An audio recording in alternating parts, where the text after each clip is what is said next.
여러분 안녕하십니까, 진성호입니다. 윤석열 국민의힘 대통령 후보가 오늘 제주도를 방문했습니다. 제주도에 이어서 호남도 방문할 예정입니다. 이번 주말 일정을 제주 호남 방문으로 잡은 윤석열 후보, 때마침 이 북경 올림픽에 나온 한복과 관련해서 지금 중국의 동북 공정에 대한 국민들의 비판이 이어지고 있는 가운데 오늘 윤석열 후보는 중국을 겨냥한 두 가지 발언을 했습니다. 하나는 사드 추가 배치 문제이고, 또 하나는 중국의 동북공정, 이런 올림픽에서조차도 한국의 한복을 소수민족의 것으로 소개한 데 대한 그런 비판이었습니다. 이재명 후보는 감히 할 수 없는 비판입니다. 게다가 오늘 윤석열 후보는 제주 강정마을에서 이 발언을 했습니다. 이게 오버랩됩니다. 바로 노무현 전 대통령입니다. 노무현 전 대통령은 진보진영의 대통령이었습니다. 그렇지만 제주도에 이 해군기지 건설을 했습니다. 여기에 대해서 윤석열 후보는 그쪽 진영, 진보진영의 대통령이 그런 결정을 하게 된 계기가 뭐겠느냐. 사실 노무현 전 대통령은 비판할 부분이 한두 개가 아니긴 하지만 한미 FTA라든지 몇 가지 이런 걸 보면 상당히 나름대로 안보 문제에서는 지금의 문재인 대통령과는 결이 좀 달랐습니다. 특히 이 대한민국 군을 중동에 파병하는 문제라든지 이런 것들에 대해서 당시 그쪽 진영에서도 많은 비판이 나왔지만 노무현 전 대통령은 했습니다. 그런 것 때문인지 오늘 윤석열 후보는 울컥하기도 했습니다. 그렇지만 조목조목 이 중국에 대한 비판을 했습니다. 그리고 무엇보다 이 곽상도 전 국민의힘 의원이 어제 구속됐습니다. 두 번째 영장심사를 받고 구속됐는데, 이걸 가지고 지금 이재명 선대위 민주당 쪽에서는 대장동 의혹의 책임을 져야 할 그쪽 사람들이 또 윤석열의 공격을 퍼붓습니다. 국민의힘, 곽상도 이제 시작이다. 여기에 대해서는 아주 준비된 말을 작심하고 했습니다. 이걸 보면 지난번 KBS, MBC, SBS가 중계했던 TV 토론과 마찬가지로 요즘 윤석열 후보는 기자들 앞에서 참 말을 잘한다는 생각이 듭니다. 그전에는 윤석열 후보가 좀 조마조마했는데 또 무슨 말 실수를 하지 않을까. 그런데 지금 윤석열 후보는 제가 보기에는 약 한 달 동안 아무런 말 실수 없이 무망한 한 달을 기록하고 있는 게 아닌가 싶습니다. 이건 역시 변화한 모습입니다. 오늘 제주도에서 윤석열 후보는 뭐라고 했을까요? 진성호의 융단 폭격 시작합니다. 문재인 정권을 융단 폭격합니다. 방송에 앞서 아직 진성호 방송의 구독자가 아니신 분은 붉은색 구독 버튼 눌러주십시오. 더 좋은 방송으로 보답하겠습니다. 자, 윤석열 후보는 오늘 제주 강정마을을 방문한 뒤 기자들과 만나 이 사드 추가 배치가 수도권 방어를 위해서 북한의 핵미사일이 고도화되고 있기 때문에 요격을 위한 방어, 자위권 방어 차원에서 추가 배치가 필요하다는 말씀을 드렸다. 위치 선정은 군사 전략 전술적 문제라 제가 이 자리에서 말씀드리기 어렵다. 상식적으로 제주는 좀 어렵지 않겠느냐. 제주도에 뭐 이거 하느냐, 사드 추가 배치하느냐, 이렇게 묻자. 이건 제주도는 아니라고 했습니다. 제주도에 왜 사드를 배치하겠습니까?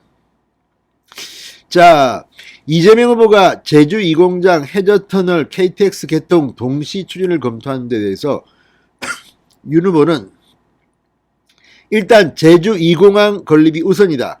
해저터널은 비용이 지금 추산으로는 약 17조 원 정도가 소요된다. 공항 건립을 먼저 하고 또 제주에 들어오는 관광객이나 방문자 수요나 이런 거를 감안을 한 뒤 판단하겠다고 말했습니다. 자, 무엇보다 베이징 동계올림픽 개막식에 한복이 등장한 데 대해서는 한마디 했습니다. 중국의 문화 공정 논란에 대해서 일침을 가한 겁니다. 고구려와 발해는 대한민국의 자랑스럽고 찬란한 역사이다. 남의 것이 아니다. 이렇게 말했습니다. 중국은 지금 고구려 발해 이야기만 나면 막 완전히 펄쩍펄쩍 뜁니다. 뭐 지금 우리나라 사극에도 많이 나왔던 설인기 이런 이 당나라 영웅을 만들어 가지고 계속 우리나라 연개소문 완전히 아주 이 폄훼하는 그런 중국 사극들이 있습니다. 저도 뭐 중국 사회에서 이런 거 본 적도 있습니다만, 아무튼 이걸 보면 중국은 뭐 설인기를 완전히 영으로 만들고 연개소문을 무슨 우습게 만들어서 지금 이런 걸 하고 있는데, 그들이 가장 듣기 싫어하는 단어 발해와 고구려를 이야기했습니다. 이재명은 하기 힘든 말 아니겠습니까? 자, 사드와 이 고구려 발해, 중국이 윤석열을 겁내겠습니다. 또 하나, 대장동 게이트와 관련해서 곽상도 전 의원이 어제 구속 수감됐습니다. 자, 그래서 지금 민주당은 대장통 몸통이 국민의힘이라고 주장합니다. 이거 보면 참 웃기지 않습니까? 아니 뭐 국민의힘이 방해해서 말이지 민간업자한테 수익이 저렇게 많이 가게 됐다는 투로 이재명은 TV토론회에서도 말했습니다. 그게 맞는 말입니까? 정말 비겁하지 않습니까? 내가 무능했다, 난 바보였다 이렇게 말하는 것과 뭐가 다르냐는 그런 지적도 있습니다. 윤석열 후보는 말합니다. 민주당의 황당한 떠넘기기, 지어내기, 선전선동은 국민이 다 아실 것이다. 곽상도 전 의원 하나를 갖고 국민의힘 게이트라고 하는데, 아니 이 대장동의 도시개발과 설계와 집행이 누구 손에 의해서 이루어졌느냐? 이 곽상도 전 의원을 넘어서 대장동에서 벌어들인 천문학적 수익이 도대체 누가 그 돈을 쓰고 현재 그 돈은 어디에 있는지 그 자금의 추적을 하지 않고 이렇게 뭉개고 앉아있는 정부와 수사당국의 행태가 황당할 뿐이다. 그 천문학적인 돈이 지금 김만배 이런 분들, 그런 사람들 호주머니나 그 명의 계좌에 그대로 있겠느냐? 그걸 왜 확인을 안 하냐?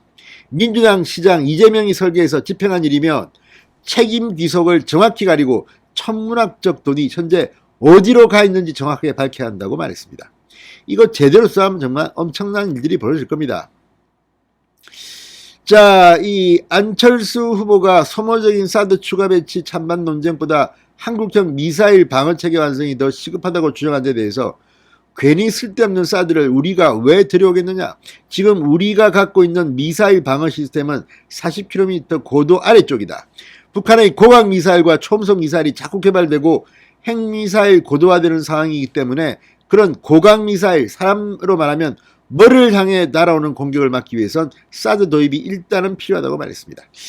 자, 어쨌든 이건 지금 북한이 지난 1월 한 달 동안만 7번이나 미사일 도발을 했습니다. 여기에 대해서 문재인 정부는 끽소리도 못하면서 뭐 규탄한다, 세게도 말 못하고 그냥 유감이다. 아무튼 지금 방귀 낀 사람이 성낸다고 지금 민주당이 이럴 말할 처지입니까? 아무튼 제주도에서 윤석열 후보가 기자들 앞에서 발언하는 것을 보면 상당히 이제 정치인이 다 된 것 같습니다. 진성호의 융단 폭격이었습니다. 여러분 감사합니다.